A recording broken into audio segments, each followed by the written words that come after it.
Hello, and welcome to the Virtual Prism series brought to you by the Department of Music. My name is Angela Schroeder, and I'm the Director of Bands at the University of Alberta. I'm really excited to share a rebroadcast of a concert by the U of A Symphonic Wind Ensemble from March 2015. As you can imagine, our ensembles this fall at the university are unable to gather due to COVID, and it's a tremendous loss for all of us, as I'm sure you can feel. As we planned this series in the summer, we wanted to give our audiences the opportunity to stay connected with all facets of our department and what we do. There will be some live-streamed performances from right here in Con Hall by faculty soloists and small chamber groups, but we know that our large ensembles, and particularly the student performers in the department, present some of the most exciting events throughout our year. I'm thrilled that we can go back in time and share with you one of the most exciting performances of the Symphonic Wind Ensemble. In my time at the U of A, I've had the privilege to work with a tremendous amount of international soloists and to perform music of contemporary composers from all over the world. Twice, we've had the privilege of having Pulitzer Prize-winning composers in our midst to join us as composers in residence. And I'll say that those experiences will remain some of the most valuable and meaningful experiences that I've ever had. To quote the great soprano Kiri Te Kanawa, who, while recording with the late Leonard Bernstein on his West Side Story recording, she said, "It is like having Mozart in the room, telling you how it should go. The tempos, the style, the energy, it all just feels right because it comes directly from him." That is how it felt working with composer Michael Colgrass on his urban Requiem. My personal history with this piece goes back to 1996, when I was an undergraduate student at the University of Calgary. The U of C Wind Ensemble was preparing Urban Requiem to be live streamed on CBC Radio, and Michael Colgrass was the composer in residence at this event. I remember being in total awe of this man and having the feeling that Mozart really was in the room. It was one of the first times that I met and worked with a real live composer on their music, and I know I was a little starstruck. I remember vividly that Michael led us through some of his performance anxiety workshop exercises and truly broke us out of our shells. As well as being a first-call percussionist in New York City for much of his career, in fact, he played drums on the original run of West Side Story in New York City. But Michael also trained in neurolinguistic programming, and he applied it to music performance and to composition, and he's traveled the world teaching workshops about peak performance and composition. I also remember the party after our performance, where I sat with Michael over a beer and got a clearer sense of who he was as a person as he told the group around him many a story about his life in music, many that are absolutely hard to believe and tremendous and wonderful. He compiled these stories, many of what he told us that night, in a book called Adventures of an American Composer that chronicles his life in music and beyond. So I'd like to take a minute to read one of those stories to you, as I think it'll give you a glimpse into his personality and into his teachings. So the story I'm reading is called Then I Stood on My Head. I thought I was a pretty good speaker until I gave a lunch talk at St. Michael's Hospital in Toronto. Asked to talk about neurolinguistic programming, or NLP, I watched as doctors and nurses walked in and out, nibbled at their sandwiches, and occasionally dozed off. I hoped most of them were tired from all-night shifts, but I wasn't sure. At the end of the day, I poured myself a generous scotch and swore to never let that happen again. A few months later, I walked into a large classroom for a talk to the Ontario College of Physicians. Wearing a dark suit and tie, unnecessarily formal for the occasion, I assumed a rigid stance and spoke in a mechanical voice, pausing between words for robotic effect. NLP is the study of subjective behavior. NLP is also the study of objective behavior. So you could say that NLP is the study of subjective and objective behavior. I caught a few of their glances. Oh no, an hour and a half of this?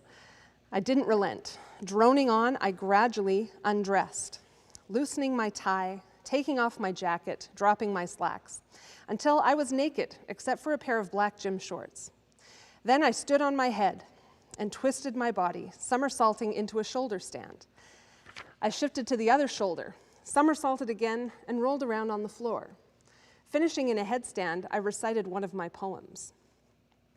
Skyscrapers are trees of the city. People are fallen leaves, changing color by economy. Humanity's up 2/3, communications down. I'll buy 100 shares of AT&T if someone will please communicate with me. Still upside down, I told them to close their eyes. They did.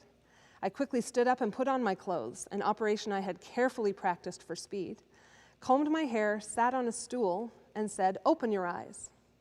I asked them to tell me what had just happened. The reports were astonishingly varied. You talked about nature. You did some acrobatics.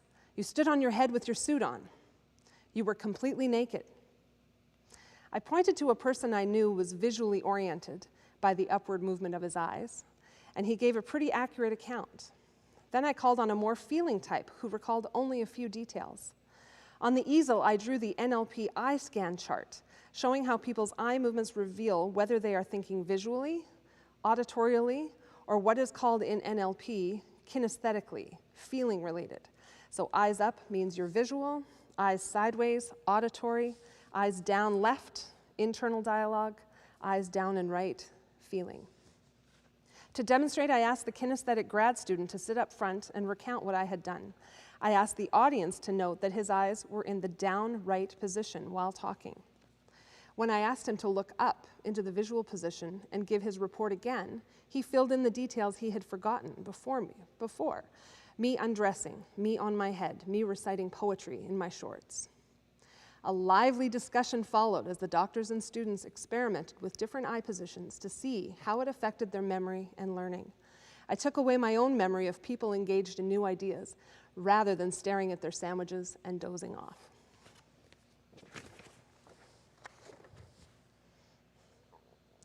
I had a second opportunity to perform Urban Requiem as a graduate student at Northwestern University.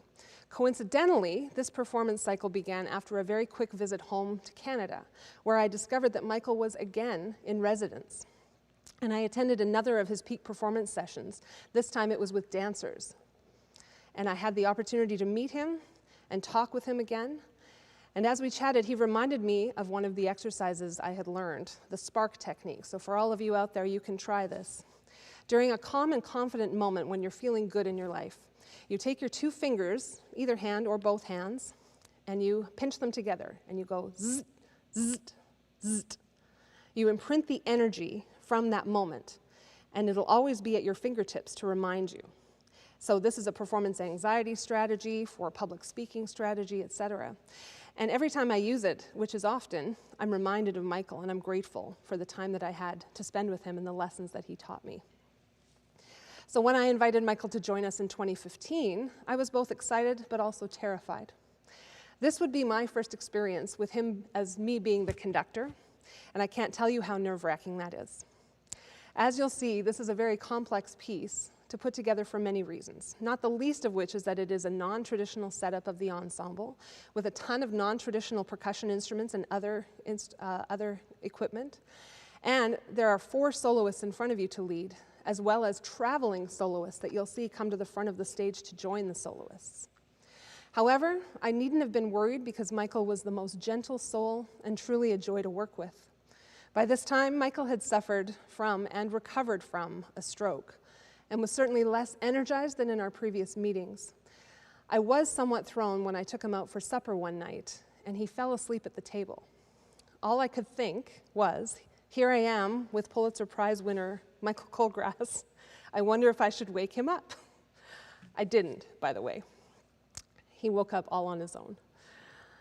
At the end of the residency, I was very proud to be able to call Michael a friend, and his last words to me as I dropped him off at the airport were, "Let's do Nagual next time." Now, Nagual is a reference to one of his most popular wind ensemble pieces called The Winds of Nagual, a piece I've never done to date. I'm very sad to report that Michael passed away before we could do this piece together on July 2nd, 2019. The world lost an incredible and vital soul who made an impact on everyone who met him and who experienced his music. So about the Urban Requiem that you're about to hear, what you're going to see is a concerto for saxophone quartet and wind ensemble. I take every opportunity that I can to explain what a wind ensemble means. Essentially, a wind ensemble is a specifically composed instrumentation determined by the composer, not just by the size of a group. So instead of writing for a predetermined band that has any number of instruments on maybe 20 clarinets or 5 clarinets or 12 trumpets or 6 trumpets, a wind ensemble is determined by the composer.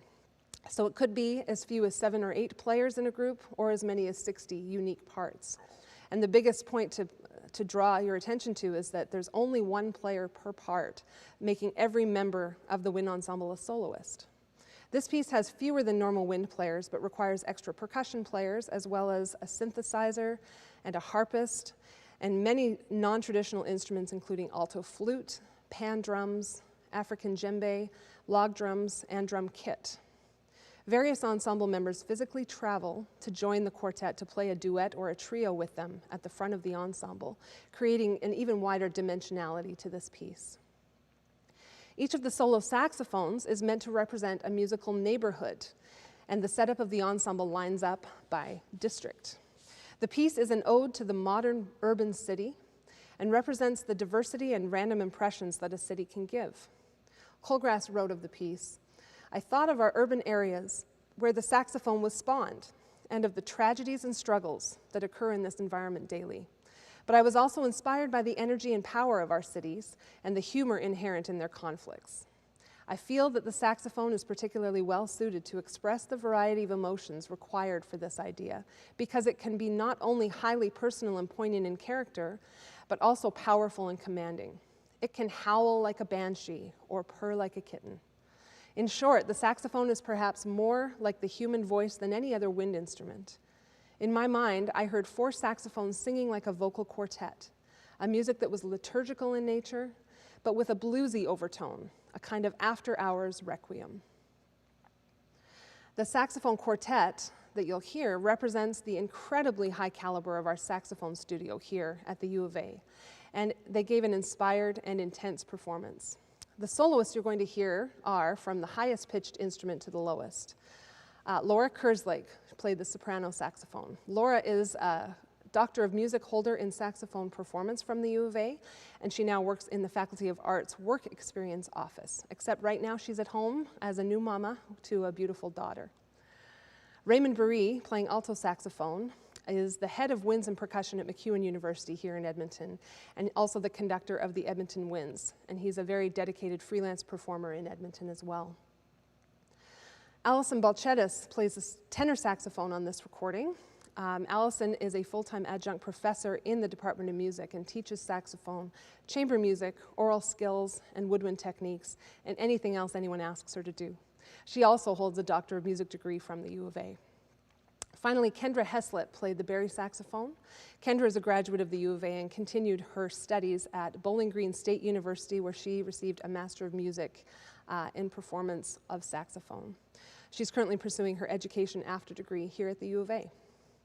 All of these performers, as well as the ensemble members, gave everything they had to this performance.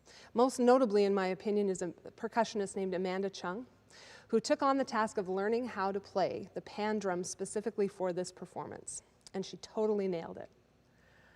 I couldn't have asked for a more enjoyable and musically satisfying experience than this, and I will treasure the memories of working with Michael forever. His generosity, his unique spark, his smile, and kindness were inspiring, and I feel so lucky to have had this opportunity. So I'm going to remain available during the broadcast on the chat bar, and I'll answer any live chat questions that come up, and I might just add some comments along the way. I'll be following in my own score as we go. But if you think of anything to ask, please feel free to do so, and I'll respond to you in real time. Thank you so much for joining us today. I'm really excited that we're the first performance of our virtual Prism, and I hope you'll enjoy Urban Requiem.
So I hope you got as much enjoyment out of that as I did.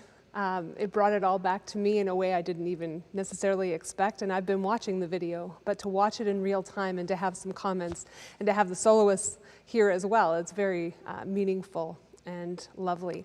So I'm looking in the chat to see if anybody has any further questions that I'm happy to answer in real time. Just fun to be watching along and to see all the students that I've taught in the past as well.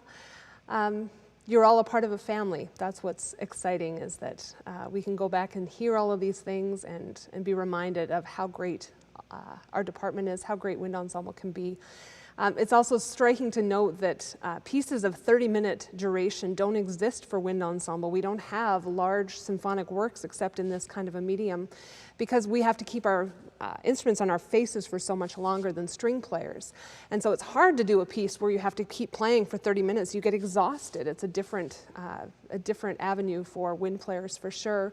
So Michael does that so well by creating chamber music within, that he'll bring soloists in, that he will write as though you were a soloist, as I was saying earlier. And he's not afraid to require someone to stand out and really have their own moment, and really relishes the opportunity to make everyone soloists. So that's also fun. I'm looking for questions just to be sure. Yes, thank you for all the applause things as well. I would be happy if anyone ever wants to reach out and talk further about the piece, but as I say, it's just a thrill to share this all over again 5 years later. It's neat. It's really, really neat. So without any questions, it doesn't look like anyone has anything, but you can reach out to me, angela.schroeder@ualberta.ca anytime. I hope that we will be back in person presenting these shows to you very, very soon. We missed the opportunity to be here in Con Hall. Normally we'd be a week away from our first performance of the year. That's not happening. But everybody, please stay safe. The most important thing is everyone's health, and we know we've got to do our part to keep everyone safe as well. So please support any live music that you can that is going on, whether it's virtual or whether you can go to an event. Music is still happening all throughout Edmonton and everywhere else. And what's also neat is you can watch performances from all over the world right now. So take advantage of that, share how wonderful these opportunities are. And I look forward to seeing you all in person again soon. Thank you so much for sharing this, and I hope we'll see you soon.